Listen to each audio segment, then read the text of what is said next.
Okay, so for number 1, let's say I have 7 over x plus 3 over y. So this is an example of adding two rational expressions with different denominators.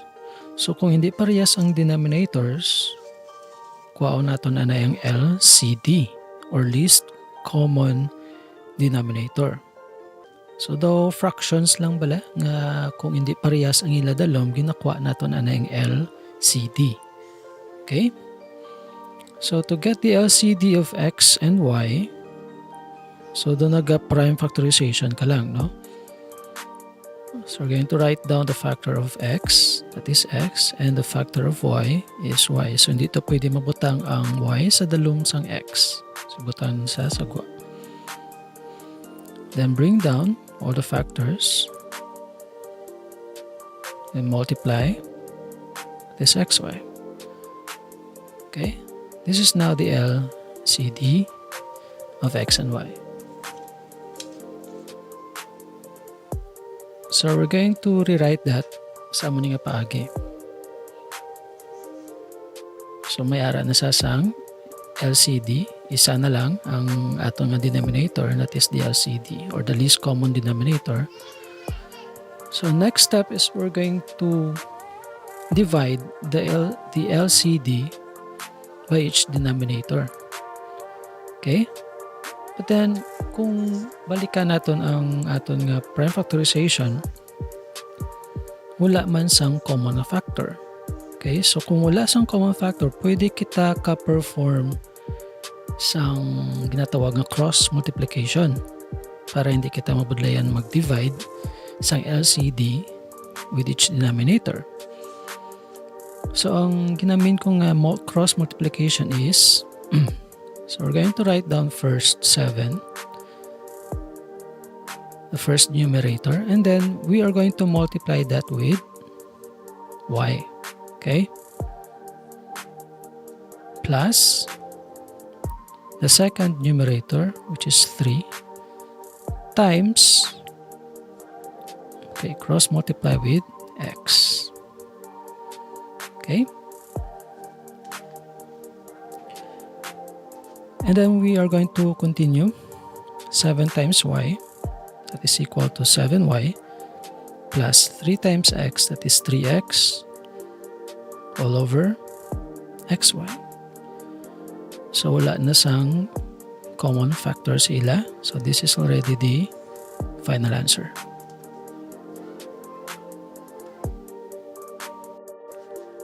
Okay, for number 2, I have here 5 over 4x squared y plus 3 over 14xy cubed. So, antes kita mag-add some rational expressions with unlike denominators or different denominators, i-check natin anay kung may ara sang fraction na pwede natin ma-round off. The numerator and the denominator. Okay? So, naka-lowest term na sila tanan, na sila nga duwa. Okay? So, we're going to proceed with the LCD.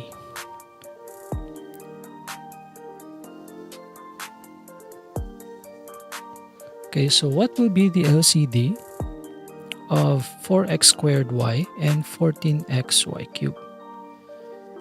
So, by using the prime factorization, so isulat natin we have 4x squared y. So the prime factorization of 4x squared y is 2 times 2. So x squared, may duwa kita ka x. Then isa ka y. And we have 14xy cubed.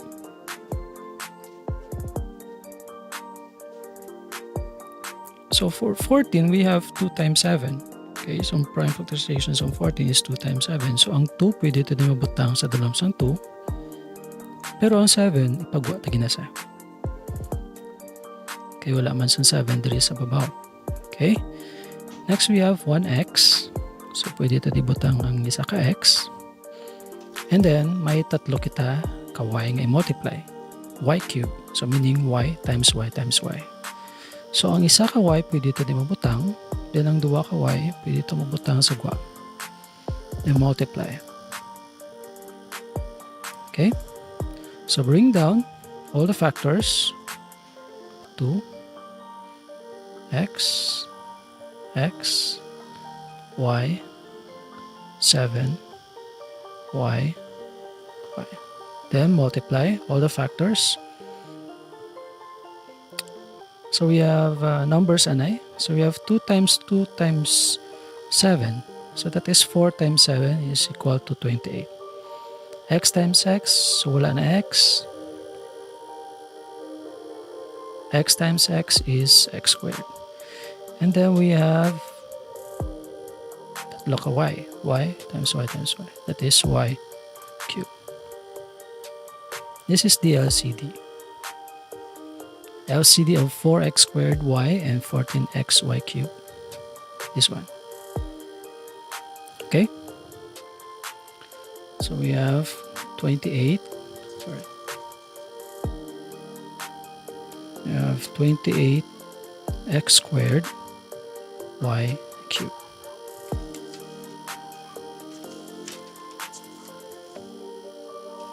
So since kuha natin sa LCD, mayara sa mga common factors. First niyo ang 2. So may 2 sa baba, may 2 man sa dalong. Then we have here x sa baba, x sa dalong, y. So hindi kita ka-perform cross multiplication. Okay? Nga parehas to sang first natong example, maging cross multiply naton. Pero dire hindi kita ka-perform cross multiplication. So ang himo naton is we are going to divide the LCD by the denominators. And then the result, we're going to multiply that by the numerator. Okay? So first, we are going to determine kung anong i-multiply natin sa 5 or sa first nga numerator. So we're going to divide 28x squared y cubed by 4x squared y. So you have 28x squared y cubed divided by 4x squared y. Okay, this is division of monomials. 28 divided by 4, that is equal to 7. X squared divided by x squared, so pwede na sa makancel. Then y cubed divided by y, that is equal to y squared. Okay, law of exponent. So we're going to multiply 5 by 7y squared. Okay?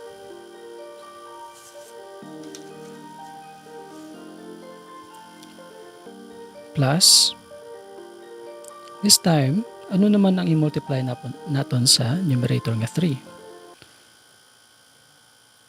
So we're going to divide the LCD 28x squared y cubed by 14x y cubed. That is 28x squared y cubed divided by 14x y cubed. Okay? So 28 divided by 14 will give us 2. And then x squared divided by x will give us x. Y cubed divided by y cubed. Cancel. So we're going to multiply 3 by 2x.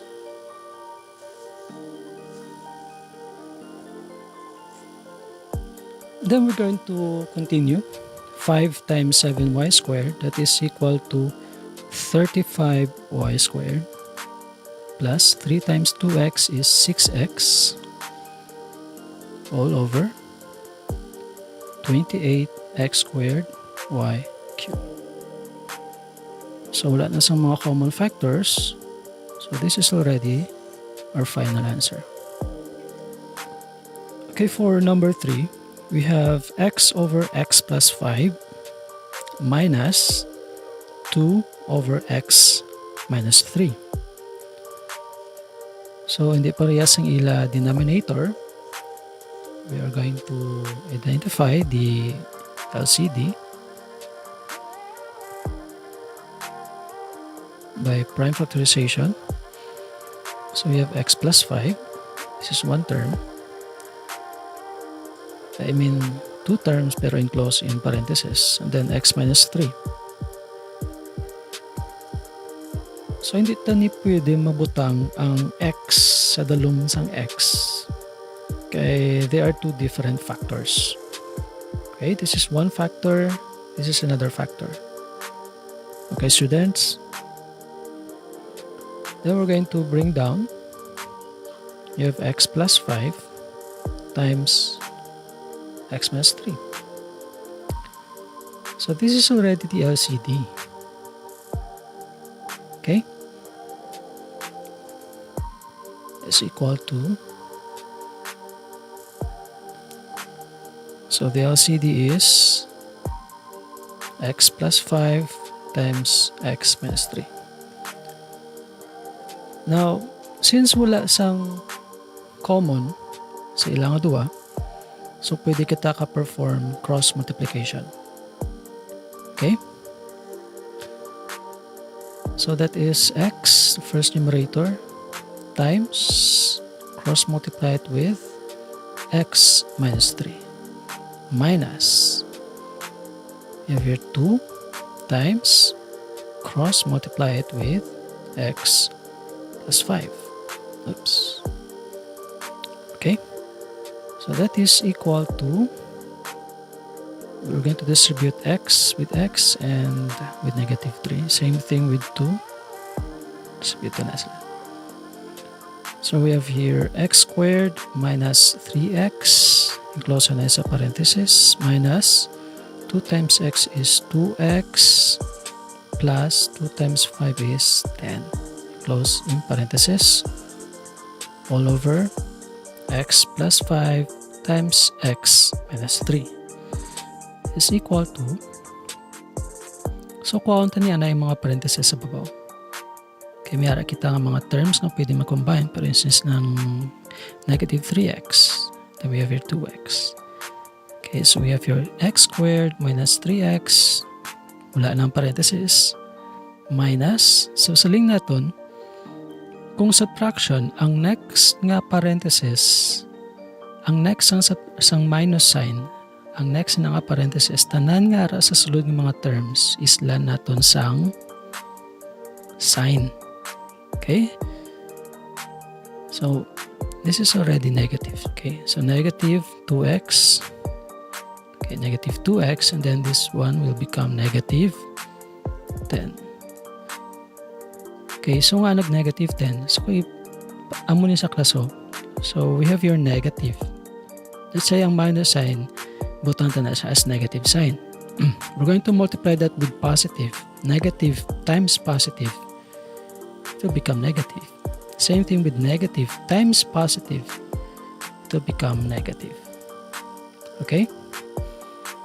Over x plus 5 times x minus 3.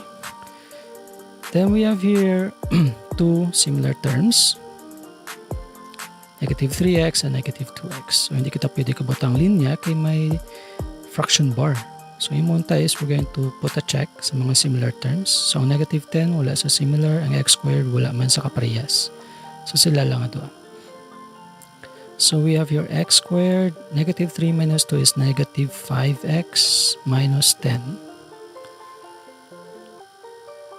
over the LCD is x plus 5 times x minus 3. So, i-check ta kung ang numerator pwede pa natin ma-factor out. Okay, so pwede sa siguro kung gamitan ta sa quadratic formula. We cannot use factoring method. Hindi naman sa magamitan extracting square roots, hindi man sa magamitan completing the squares. So, pwede siguro completing the squares kag quadratic formula. Okay? Pero kung amo lang isang imong answer, it's okay. Okay, students?